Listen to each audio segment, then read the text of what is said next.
Week 17 NFL picks.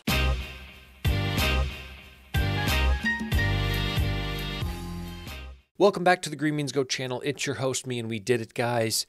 You see it. We crossed the 1,000 subscriber threshold, which has been our goal for a few months. We got our new 1,000 subscriber candle lit back here. It smells like sweet Play-Doh, and that is a nostalgic blast from the past. I still need 4,000 watch hours before I can feed my family.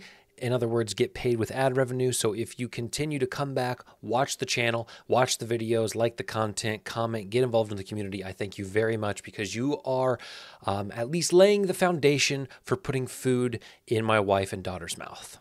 So as an update, we are sitting at 67 wins and 83 losses on our spreads, which is not good. We are actually losing record for the green, the yellow, and the red. Our extra most bestest picks are 5 and 5. We're breaking even on those. So it hasn't been great on the spread. I just want to make that clear to you all, but the totals have been fantastic. 90 wins and 63 losses, 15 and 7 on green picks, 5 and 2 on extra most bestest picks, winning record on yellow and red as well. So every category, as far as totals goes, we have cashed, we are up money, we are winning, so that feels great. So in these last 2 weeks, if you want to fade my spread picks, that's totally fine. If you want to look more at the totals, I completely understand. Before we start with the breakdown for tonight's game, Thursday's game, I will say that if you want to follow me on SoBet, that is an app where content creators, sports betting content creators are invited to post their plays. It's $9.99 a month. I actually get 50% of that. So if you sign up with my code GMG for $10 a month, you get access to everyone's plays.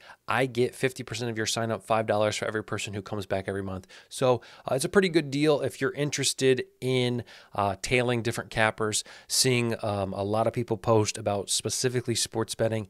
You might want to check out SoBet. I do believe they have a free trial. All right, Thursday's game is not necessarily the most exciting. We have the Jets visiting the Browns, and the Browns do play better at home, as we talked about last week, especially their defense. Joe Flacco looks like he could have been an MVP candidate had he started the season and played this well all year. It's absolutely unheard of to see an old guy like that come back after years off and dominate. So I like the Browns minus 7.5, although I don't love that key number of 7 being bumped up there to 7.5. But I think the over 34 is a great play. The Jets had a respectable offense last week, and the Browns, I know we talked about how, it's like a 2-touchdown difference in points allowed at home versus away, but I think that the Browns could put up 24 to 28 points, and at that rate, the Jets would have to just score 10, and I think they can get that done. So I love the over in this one. This game should be exciting, but I don't have a lot to say about it. I think we could see this matchup again in a few weeks during the playoffs. The Lions visit Dallas, and I think that makes all the difference in this one.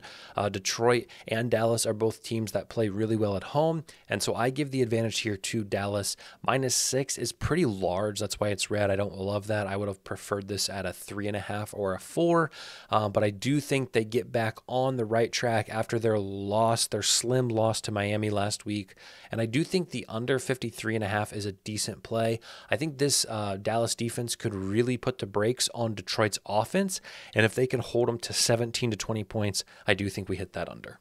This one's interesting and a little bit sneaky. I like the Patriots plus 13.5, almost 2 touchdown underdogs at Buffalo. Now, this is a team in the Patriots who has had an awful year. Okay, there's no sugarcoating that. But they beat Pittsburgh 2 weeks ago when Pittsburgh was fighting for a playoff spot. They beat Denver last week outright, who was fighting for a playoff spot. And now they face Buffalo, who is in the same position as these other two teams. And I just think 14 points, 13.5 points is a crazy amount of points for a team that has finally found momentum, that has finally found a QB who can do what he's supposed to do. Ramondre Stevenson is on the IR, but they clearly don't need him after the last 2 weeks.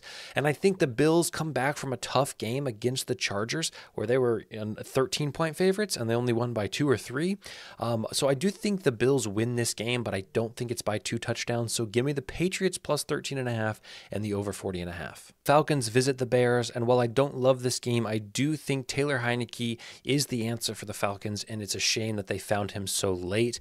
I think this is their one last shot to make the playoffs, the Falcons that is, and they just need help from from a few other teams, but it starts with a win in Chicago.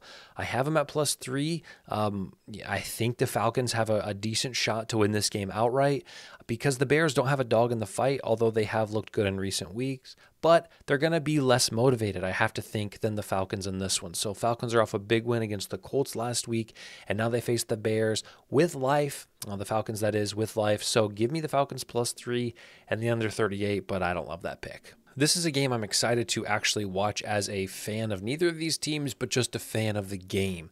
Raiders visit the Colts, and the Raiders are in one of the weirdest spots, I think, in the NFL, going from scoring 63 points 2 weeks ago to then having the quarterback the following week not complete a pass for 3 entire quarters, but somehow still win the game against the Kansas City Chiefs. Like that, if I would have told you that 2 years ago that would happen, the backup quarterback for the Raiders would put up 63 points and then go to Kansas City, not complete a pass for 3 quarters and win the game, you would say, in what millennia would that ever occur? Well, 2023 is the millennia that it occurred. So I think it's a fluke win last week a little bit. I liked them +7 against, or +10 it was, against the Chiefs. That was my pick last week, so we cashed on that, but they showed no life on offense.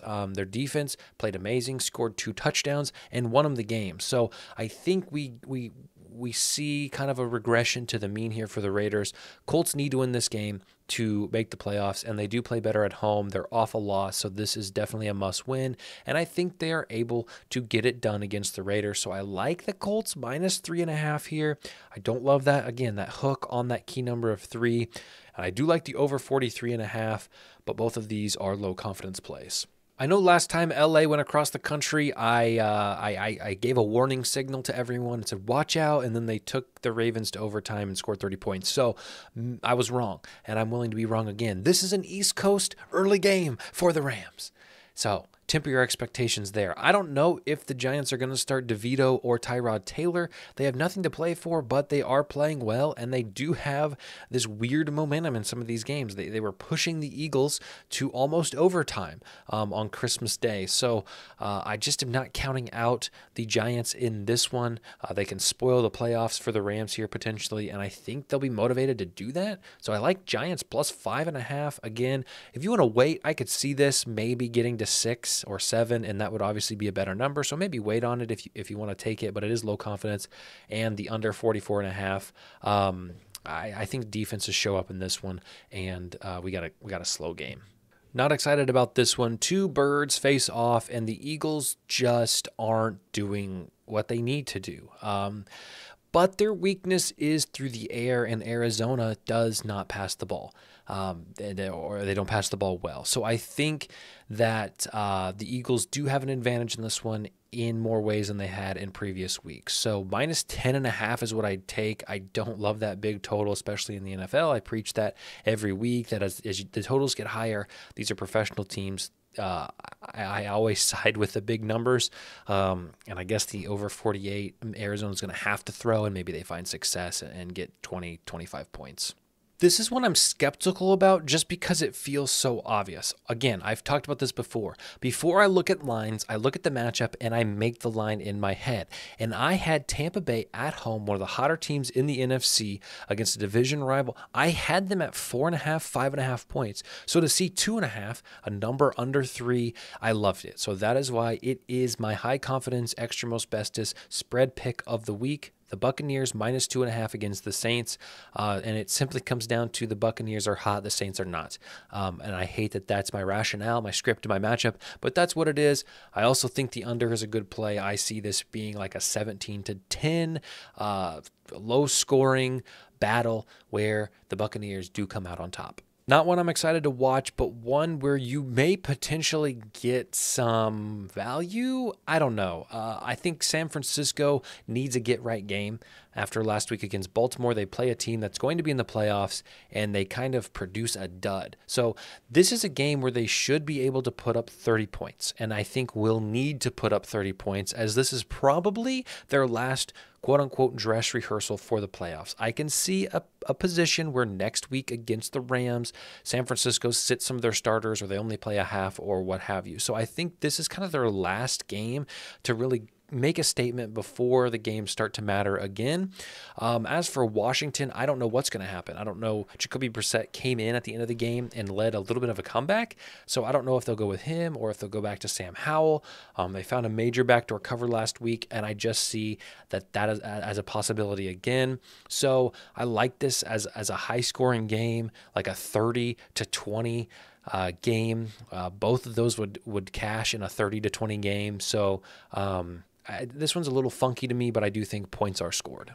I don't know. Another one I just don't know, and it all comes down to Trevor Lawrence, who has an AC sprain. And if they were smart, and what I think they will do is sit him out this week against this softer opponent in the Panthers, a soft opponent who's looked pretty decent the last few weeks. I just think if they believe they can beat this team with C.J. Beathard and still make the playoffs and let Trevor Lawrence rest, I think they will do that. So the safe play in this is to assume that's what they're going to do and take the Panthers plus 6.5 and take the over 37.5. But again, low confidence for both of those. Another matchup where I sat and thought about what the spread should be, and I had 6.5 to 7 points. And so when you're giving me 3, I'm all over it. That is the second extra most bestest pick of the week.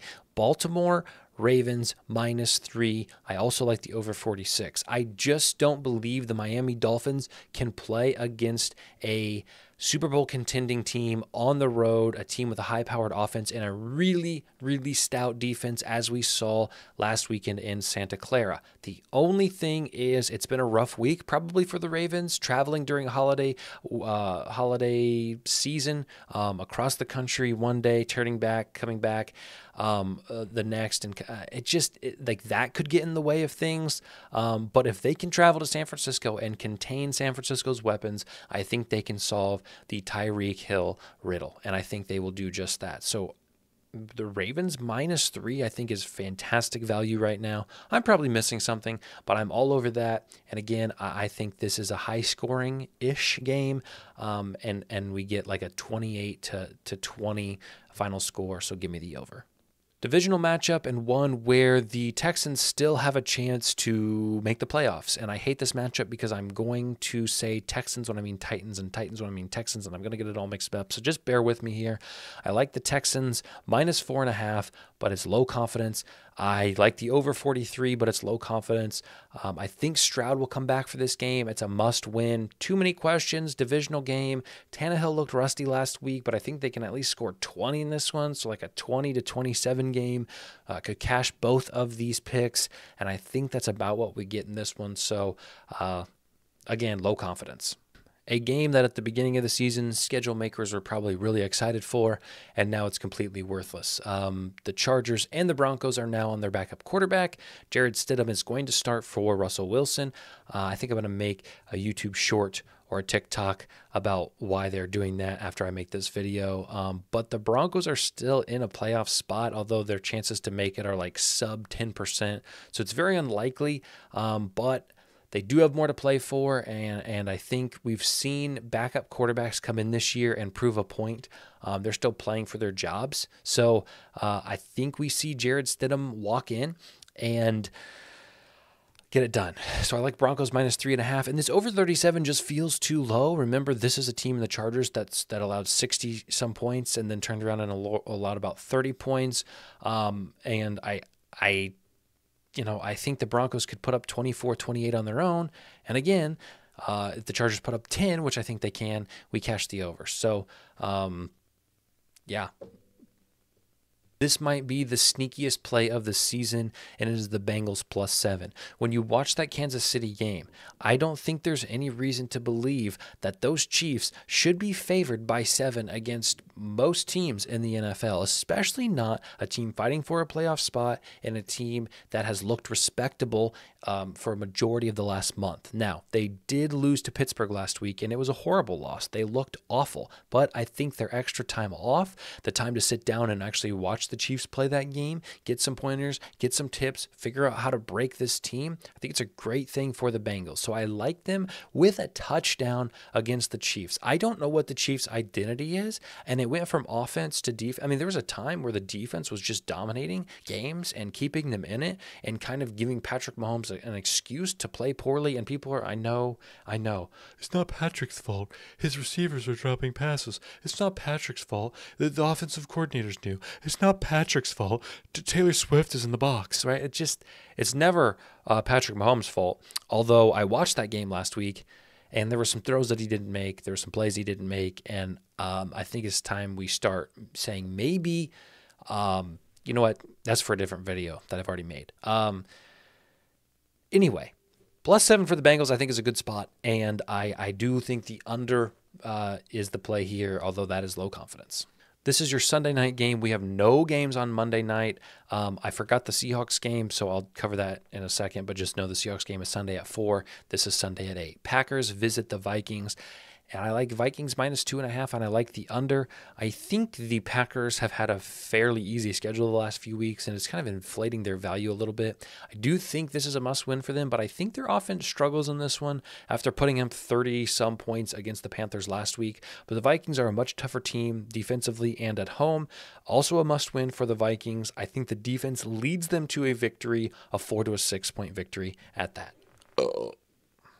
In the game I skipped, I'm sorry, we have the Steelers visiting the Seahawks, and I like Steelers +3.5 here.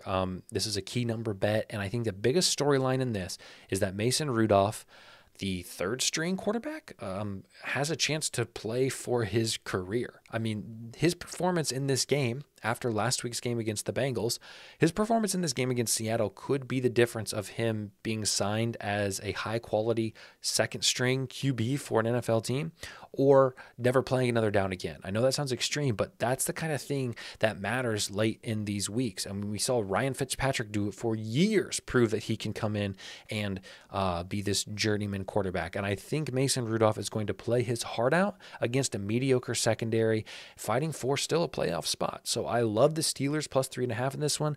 And guys, I know Seattle, okay? They are the team that I've loved for almost 2 decades. I know what they're capable of and not capable of. And a pressure game, it's just not... It's not set up well for them. So +3.5 the Steelers. I love the over 41. I know Seattle totals have been lower the past few weeks, but I think this one is a little different. I think the Steelers actually lead this game and kind of dominate this game and put up the points in this game, and Seattle has to keep pace with them. So I see, I see like a 24-28 situation happening with the Steelers winning. So give me the over. Give me Steelers +3.5. Boom, baby. Thank you for coming by. I love you all. I'm going to continue making these videos. Even when NFL ends, we'll move on to NBA or MLB or that doesn't start for a few. We'll move on to something because this is what I love to do. So if you don't mind to subscribe, you can even turn off that bell. I know how annoying notifications are. Flip that bell off. Just hit subscribe, okay? It'll all be good. We'll see you next time.